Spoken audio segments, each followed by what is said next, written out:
Hello friends. आज मैं आपके सामने बहुत ही डिलीशियस और बहुत मज़ेदार रेसिपी लेकर आई हूँ। ये बहुत ट्रेडिशनल रेसिपी है। ये रेसिपी है फिरनी की। तो आज हम फिरनी बनाने जा रहे हैं। यहाँ पर जो इंग्रेडिएंट्स रखे हैं वो सभी फिरनी से रिलेटेड हैं। तो फिरनी बनाने के लिए यहाँ पर मैंने करीब 2 जग, जैसे आप देख सकते हैं, 2 जग यानी कि 4 लीटर मैंने दूध लिया हुआ है। ये 2 जग है और साथ में मैंने 750 ग्राम चीनी ली हुई है। चीनी आप अपने हिसाब से डाल सकते हैं। 1 कटोरी मैंने कसा हुआ नारियल लिया है। यहीं पर इलायची के कुछ छिलके हैं जिनके बीज मैं निकाल कर पहले ही पीस चुकी हूँ। आप चाहें तो पिसी हुई इलायची का भी इस्तेमाल कर सकते हैं। ये छिलके ट्रेडिशनल रेसिपी में इस्तेमाल नहीं होते, मैं यहाँ पर इस्तेमाल कर रही हूँ। आप चाहें तो छोड़ सकते हैं। और साथ ही ये मैं जैसे आपको बता चुकी हूँ, छिलके मैं निकाल चुकी हूँ और बीज मैंने पीस कर रख लिए हैं। ये देखिए, ये हमने पाउडर की फॉर्म में पीस कर तैयार कर लिया। इलायची पाउडर है, आप चाहें तो रेडीमेड इस्तेमाल कर सकते हैं। यहीं पर मैं इस्तेमाल कर रही हूँ करीब 250 ग्राम। एक बड़ा कप मैंने लेकर चावल भिगोकर पीस लिए हैं, यानी कि ये चावल का पेस्ट है। तो यहाँ पर हम सर्व करने के लिए ट्रेडिशनल तरीका ही इस्तेमाल करेंगे। ट्रेडिशनली फिरनी को सर्व करने के लिए सकोरों का इस्तेमाल किया जाता है। मैं दिखा देती हूँ। सकोरे इस तरह के होते हैं, ये मिट्टी के बने हुए होते हैं। तो अब हम फिरनी तैयार कर लेते हैं। हम इन्हें सकोरों में ही सर्व करेंगे। आप चाहें तो कटोरियों में भी सर्व कर सकते हैं। तो आइए अब हम फिरनी तैयार कर लेते हैं। हम आपको रेसिपी दे देते हैं कि फिरनी किस तरह से तैयार की जाती है।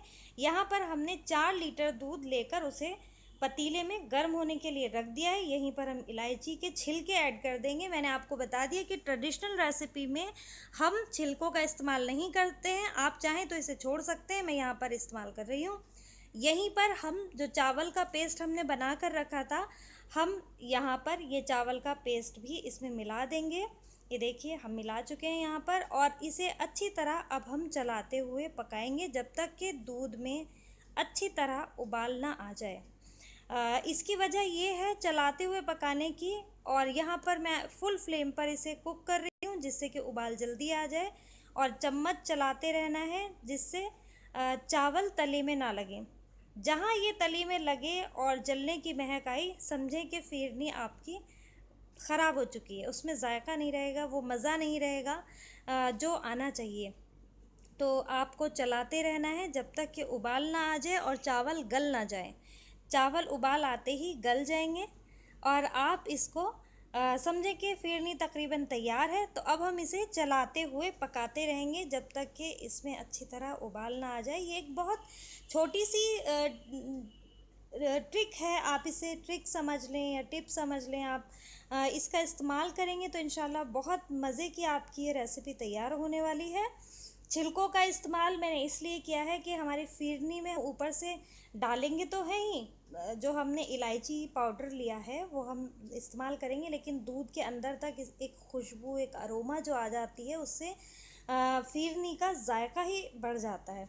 आप इस्तेमाल करके देखें, इंशाल्लाह आपको ये तरीका बहुत पसंद आएगा। तो अब हम इसे जब तक के चलाते हुए पकाएंगे जब तक कि इसमें अच्छी तरह उबाल ना आ जाए। और हमें ये फिरनी खूब गाढ़ेपन पर लेकर आनी है, क्योंकि फिरनी जो है गाढ़ी ही होती है। इसका स्ट्रक्चर जमा हुआ होता है कटोरों में, सकोरों में, कटोरियों में, चाहे आप जिसमें भी जमाना चाहें। कई लोग डोंगों में इसे जमा कर रखते हैं, लेकिन मैं इसे पर्सनली सकोरों में सर्व करती हूँ। सकोरों में सर्व करने का मैं आपको तरीका बता दूं कि हमें सकोरे, क्योंकि मिट्टी के बने हुए होते हैं, उसमें किरकिरापन होता है, तो आप उन्हें पहले ही 1 घंटा भिगो दें। उससे एक तो ये होगा कि वो नम हो जाएंगे, और जो है फिरनी का जो पानी है वो सोखेंगे नहीं। नहीं तो क्या होगा, एकदम से बहुत अजीब सी फिरनी का स्ट्रक्चर हो जाता है। तो आप पहले ही उसे भिगो दें, इससे किरकिरापन भी निकल जाएगा और फिरनी आपकी बहुत खूबसूरत लगेगी सकोरों में सर्व होते हुए।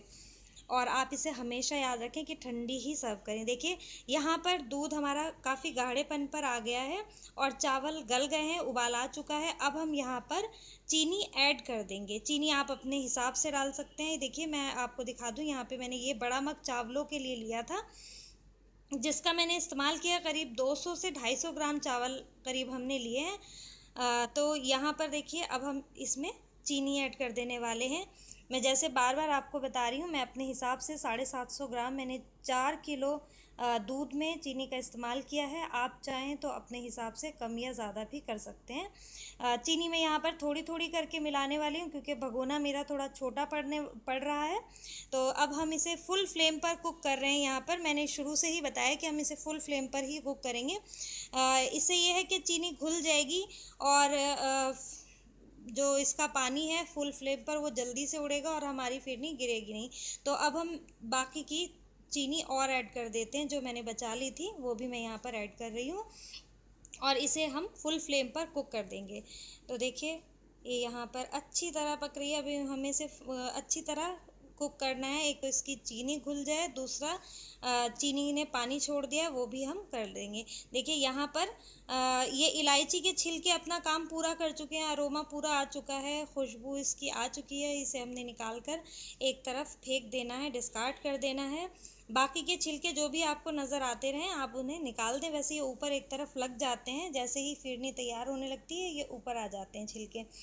तो ये ट्रेडिशनल तरीका हम भी हो गया है और खुशबू भी हमारी इसमें बेहतरीन आ गई है। देखिए चीनी की वजह से थोड़ा फिरनी पतली हो गई है।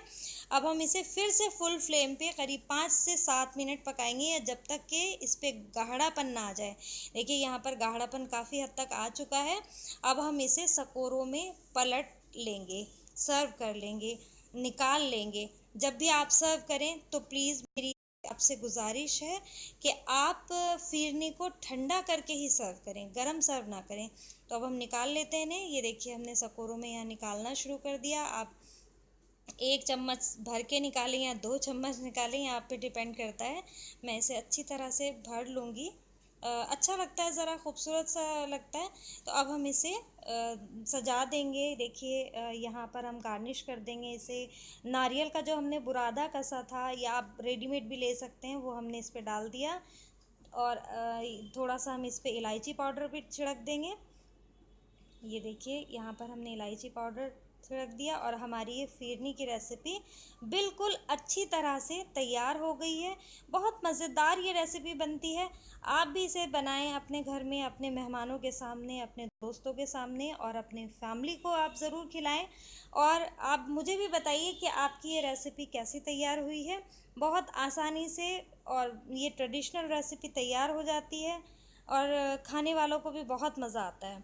तो ज़रूर बताइए कि आपकी ये रेसिपी कैसे तैयार हुई है। दुआओं में याद रखिए। अल्लाह हाफ़िज़।